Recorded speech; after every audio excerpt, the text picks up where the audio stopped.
Now, ahead of the Indian Prime Minister's arrival in Delaware, our correspondent Susan Tehrani spoke to some members of the Indian diaspora who have gathered just outside his hotel. So as a member of the diaspora, it's really important for us to come through, show support, and basically be here for when the Prime Minister comes and show not only the Prime Minister, but the city of Wilmington, the world, that we have a relationship here that's not just India or the United States, but a combination of the two. We're here to welcome our Prime Minister Narendra Modi to Delaware. We're here to see him and we're excited to welcome him to Delaware. This is such a great honor for us living in Delaware that he's actually coming to our small state of Delaware. I think it helps, both countries to, gather and share their relation.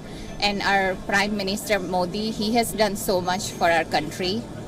So I think it's really important. And that's why we are here to welcome him.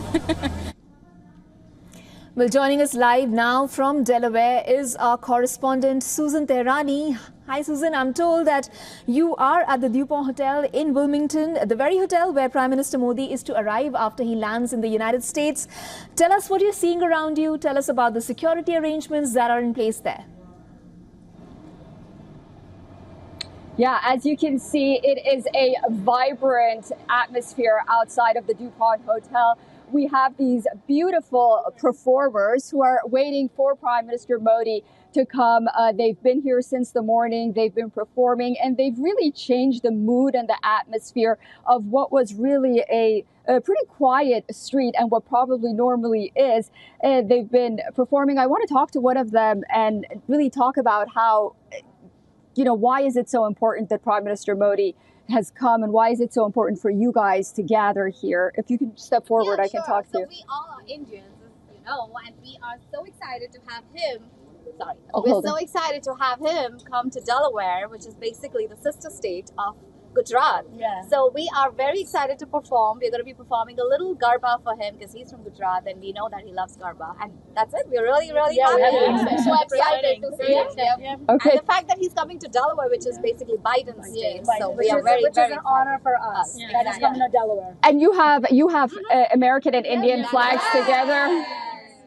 What does that signify for you, American-Indian relations? Because that's what we are. And the relationships are pretty strong. It's been strong, and we hope that it continues to do that. We're all born in India, but our kids are born here. So we have to make sure that India and US is still combined. Right. Okay. So as you can see, these beautiful ladies, not only are they going to perform for Prime Minister Modi, and for all of us, as a matter of fact, there's a group of Indian diaspora inside the hotel waiting for the Prime Minister, but also it's important for them to be here, not only regarding India-US relations, but also because they call Delaware the sister city of Gujarat. So it's very significant for the Indian-American community. And this bond, even after President Biden, many believe will continue as it did previously. If you remember back in 2017, it was President Trump who really cemented and reverberated the Quad, which, they'll have a meeting later here today. But the India-US relationship, it seems like it's growing stronger by the day. Susan, it's good to see you in the midst of such a colorful atmosphere. If you can very quickly take us through what's on the agenda there for Prime Minister Modi during the next 3 days. Roshni. So as for Prime Minister Modi, first, he's going to have that bilateral meeting with President Biden.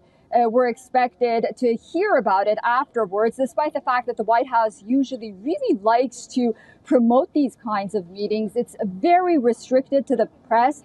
President Biden preferred these bilateral meetings at his home here in Delaware to be very private. And then after that, the main Quad meeting is going to take place at President Biden's high school, Catholic high school, which he attended also here in Delaware. And that's where the Quad members, all of them, will gather together. They'll not only talk about issues of mutual interest, but also an issue that's very close to President Biden's heart, and that's the moonshot cancer program that he hopes to take global. As you know, President Biden's son Beau died of cancer. So his initiative for curing cancer has been front and center of his presidency. And he hopes that with the cooperation of Quad members, specifically cervical cancer that's very prevalent in the Indo-Pacific region, can be eradicated. Australia has a very ambitious plan to eradicate cervical cancer, but the president hopes that he'll talk with his allies, not only talk about what the United States can do in facilitating facilities for screening, but India as a vaccine hub can produce HPV vaccines, which is one of the main causes of cervical cancer. And then, of course, Japan steps in with the technological aspect of that. So that's really going to be highlighted here, at least here in the United States. But of course, there are a myriad of other issues that they're going to talk about. I'm sure we're going to get to. Susan, also a bit of a sentimental gesture there on part of President Biden, inviting world leaders to his hometown as he makes way for the next president. Yeah, it is very sentimental for the president. You know, this is a place where the White House said has played such an important role in who President Biden has become during his years of service in Washington. At the end of the day, it was Wilmington that always embraced President Biden, despite some of the challenges that he may have had in Washington. And while the White House stresses that the reason he wanted to do this here is because he wanted to say even foreign policy is personal and cement these personal relationships that he's established with these leaders, one can't help but wonder that perhaps he wanted to highlight Wilmington, Delaware. Perhaps not many around the world know about this 70,000 so populated city, because the last few months have been very tumultuous for him in Washington. It's hard to imagine that he doesn't think that he was somewhat backstabbed by his allies over there. And perhaps this is a sign to say that I prefer to stay home. I prefer to do these remaining duties that I have far away from Washington and bring a very important summit here to his home state and also shed a light on Delaware. Thank you so much, Susan, for joining us with the live updates from the very venue where Prime Minister Modi is expected to arrive in just a short while. For all the latest news, download the WION app and subscribe to our YouTube channel.